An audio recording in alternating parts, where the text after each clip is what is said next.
This is George Dionne of the Rock is George podcast, and this is a KNAC.com exclusive interview with JOHAN LÄNGQVIST, vocalist of Candlemass. If I knew absolutely nothing about Candlemass, how would you describe the band's music to me? Slow, heavy, dark. I'd say that encompasses it. Yeah, but we can do fast songs as well. Well, I'd say slow and dark is a good description of your upcoming album, Sweet Evil Son, out on November 18th through Napalm Records. Are you and Leif Elding the primary music and lyric writers for the band? Actually, Leif is the main writer in the band, and he has always been. And he does both the lyrics and the music. And coming up with demos that we can listen to, and he's an open-minded guy, so there can be a couple of changes as well, but he is the main writer of it all, actually. Okay, you guys have released a couple of songs ahead of the album's release. If you want to talk a little bit about them, I believe Scandinavian Gods has a little animated music video out there. If you want to talk a little bit about the song. To me, all the songs on this album is actually pretty cool songs. I really do like them all, actually. And a lot of people thought that Scandinavian Gods was something more than just a title, but it's not. It's just suited in for the moment in a way. Of course, we're coming from Scandinavia, but we are not the gods, I can tell. I thought you were going more for, Scandinavian rock and roll bands or something like that. But the more I got into the lyrics, it's more about the mythos of Scandinavian gods. Yeah, in a way, yeah, absolutely. So the album's title track has also been released, Sweet Evil Son. Do you have any insight to that particular song? The whole album is pretty much about, ambition, strive, hope, and failure. And the song Sweet Evil Son has got a kind of Icarus theme, a kind of love and hate relation to the sun, It brings you hope and makes you want to be successful in a way, and the way is not easy, so sometimes you succeed and sometimes it's a big failure. So in a simple way, I think the story when it comes to an Icarus theme is something that a guy and his father was put into jail, and father after a while made a couple of wings of honey, and he told his son when they flew away that be careful, don't fly too close to the sun because your honey wings will melt.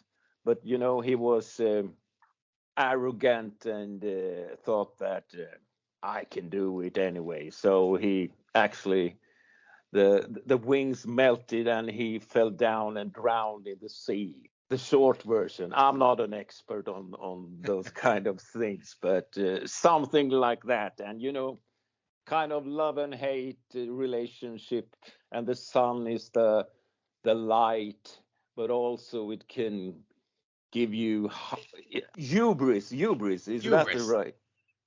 Were you able to record this album traditionally? Well, I should say old school traditionally in a studio, or was this more of a file share back and forth? I think most of the bands do it like we are doing it now.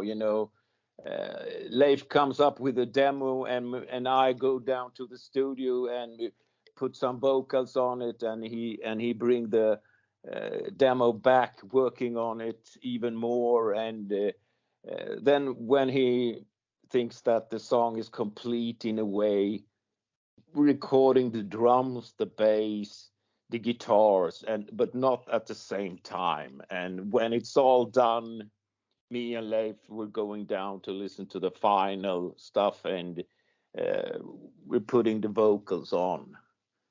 I know Leif had some involvement in another band called AVATARIUM, and their guitar player produced this album, Marcus Jidell, and Yeah. also his wife did some guest vocals on When Death Sings. So, what did you have the opportunity to meet up with Marcus and Jeannie at any point in time in putting this album together?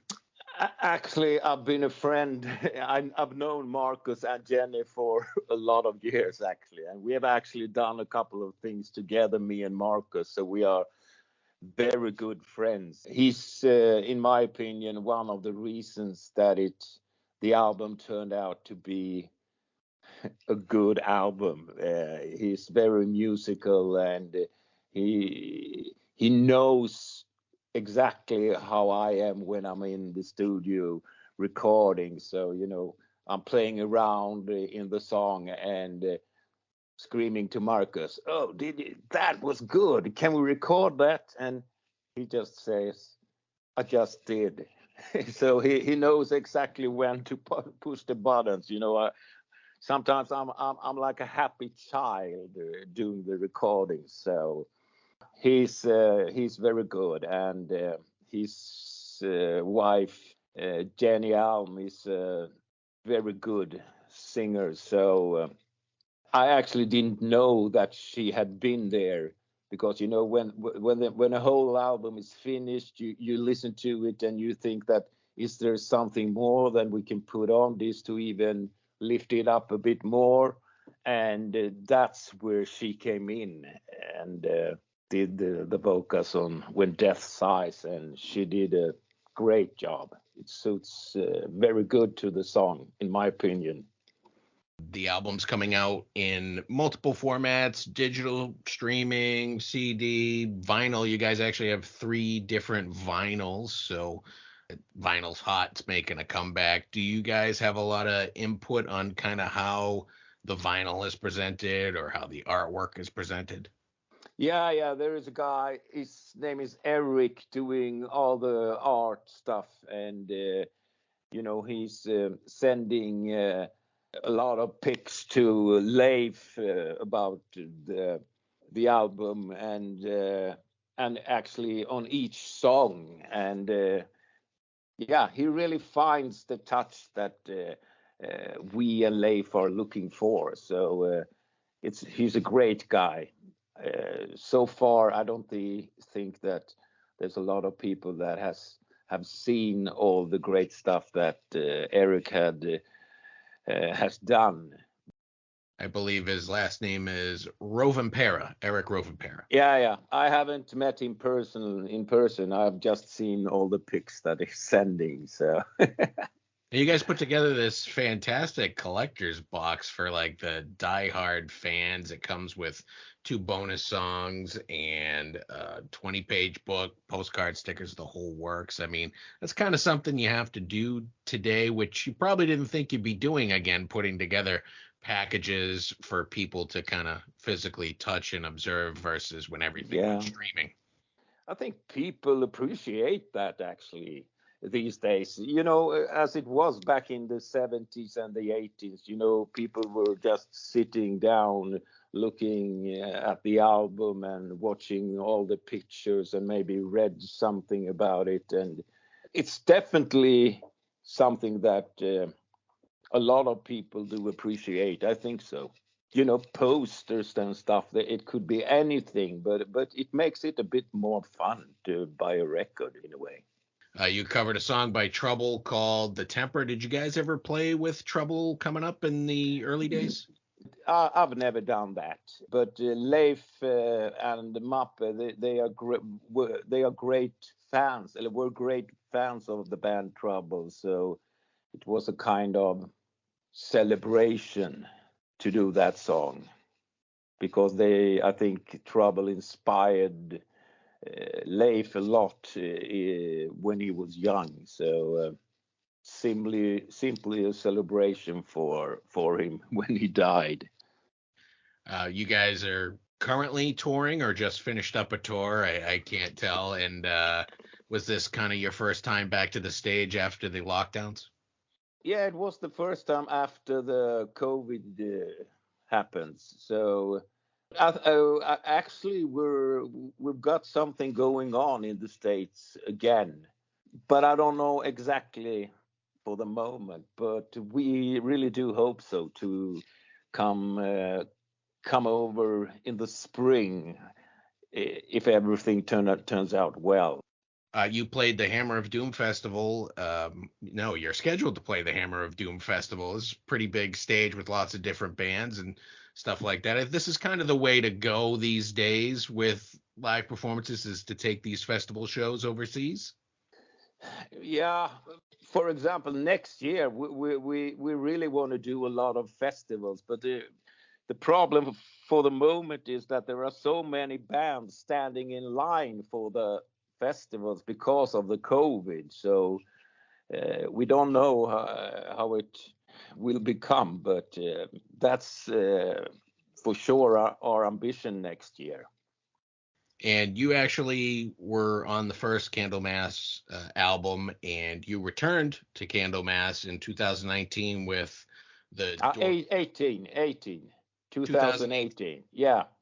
And that was on the Door to Doom album, which Loudwire ranked one of the top 50 albums of 2019. So that must have felt pretty good after being out of the band for a substantial amount of time and coming back and being one of the top albums. Yeah, but it all happened very, very fast, actually. Mappe called me up one day and said, "Are you interested in joining the band as a full member?" And I said, "Yeah, right now is actually the perfect time for me to be a part of you guys." But I need to listen to the songs, of course, because it's very important when you're doing the vocals that you enjoy and like the songs that you are supposed to perform. And actually, the very next day we went to the studio and I listened to the songs and I said, "Hey, I'm in if you want me." So I actually started the recording the very next day, and I think we did it within a couple of weeks. There was a time schedule for the record to be ready, so it was a pretty stressful time actually, but we had a lot of fun coming in, doing a record for within a couple of weeks, and then we went out touring right away. I was actually very, very nervous the very first gig that we did, but a couple of minutes into the show, I felt that, yeah, this is very good. So I'm very happy that they called me up. What originally led to you departing the band after the first album?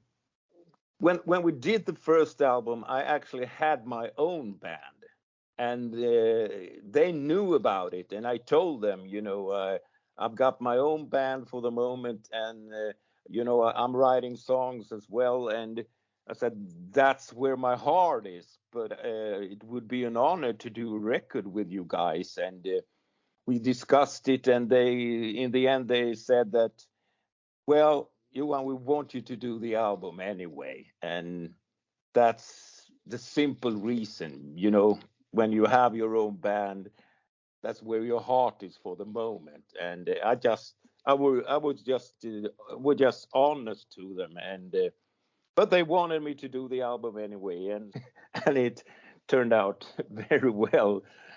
I didn't know how popular that album was actually. It took me, I don't know, 5-10 years to realize how big that album was.